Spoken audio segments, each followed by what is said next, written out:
তোমরা তো আমাদের পুঁই শাকের ভিডিও দেখেছিলে, আমরা পুঁই শাক খেয়েছিলাম। এখন দেখো আমাদের পুঁই মিটুলি হয়েছে, দেখতে পাচ্ছ? এই দেখো লাল লাল হয়ে এসছে। আমি কিন্তু সূর্যের তাপে কিছু দেখতে পাচ্ছি না। তো এই দেখো পুঁই মিটুলি হয়েছে, দেখতে পাচ্ছ।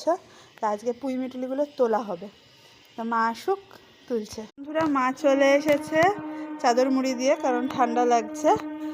আর এই দেখো মা পুঁই মিটুলি তোলা শুরু করেছে। ধর, আমি ঝুড়ি ধরছি। এক হাতে তুলতে তো অসুবিধা, আর গাছটা যা বড় কি বলবো। তোমাদের আগের দিনে দেখিয়েছিলাম, এই দেখো কইটুকুনো ভাড়ে পোতা, আর পাশেই হচ্ছে বিলেতি ধনেপাতা গাছ পোতা। এই দেখো কচিগুলো, একদম কচিগুলো তুলো না। এই যে এই পাশে আছে বড় বড়গুলো।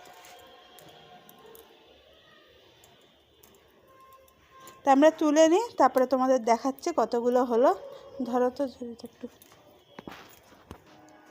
দেখো বন্ধুরা, আমাদের পুঁই মিটুলি তোলা হয়ে গেছে, দেখেছো কতগুলো পুঁই মিটুলি হয়েছে। মা এখনও তুলবে চেষ্টা করছে, প্রায় এক ঝুঁটির মতো। এই দেখো পুঁই মিটুলি হয়েছে। এইটুকুনো গাছে গাছ যদি পুঁতে ভালো করে রাখা যায় তাহলে সবই খাওয়া যায়। আর যদি ভাবে যে সব খেয়ে ফেলবো তাহলে তো হবে না, ধৈর্য রাখতে হবে, পুঁই মিটুলিও পাওয়া যাবে। দেখাও লোকদের, এই যে পুঁই মিটুলি হয়েছে মায়ের গাছে, এদিকে দেখাও।